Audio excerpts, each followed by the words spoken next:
लिखना एगो रिपोर्ट दरोगा जी चोट बड़ी लागल है। बउआ के मौसी के गाँव के एगो चोर लेके भागल है। बउआ के मौसी के गाँव के एगो चोर लेके भागल है। करो दरोगा जी पता कवलत खोर पीछे लागल है। करो दरोगा जी पता कवलत खोर पीछे लागल है। बउआ के मौसी के गाँव के एगो चोर लेके भागल है। बउआ के मौसी के गाँव के एगो चोर लेके भागल है। चोर लेके भागल है। माँ प्रतिमा रिकॉर्डिंग स्टूडियो शेखपुरा। चोर लेके भागल है।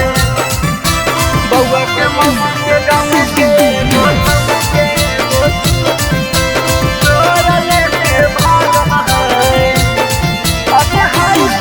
अभी हाइट में तो कैसर जी हमारो से छोट जी घरवा में कह के गेलै जहिए मोरा केट जी।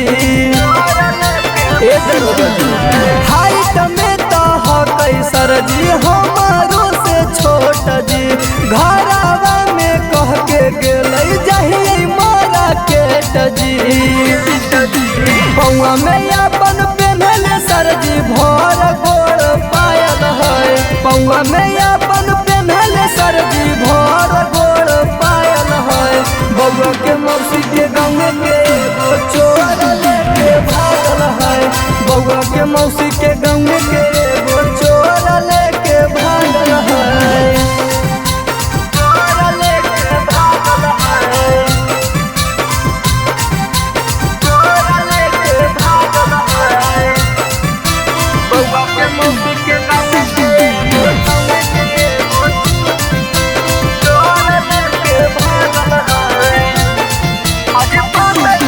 अजी पातर छीतर कैसर जी सुगनियन ठोर जी बनटी बिहारी के दर्द उठल है बड़ी जोर जी। पातर छीतर कैसर जी सुगनियन ठोर जी बनटी बिहारी के दर्द उठल है बड़ी जोर जी। ओही सोची सलेंडर के आँख नहीं लागल है। ओही सोची सलेंडर के आँख नहीं लागल है। बउआ के मौसी के गाँव के एगो चोर लेके भागल है। बउआ के मौसी के गाँव के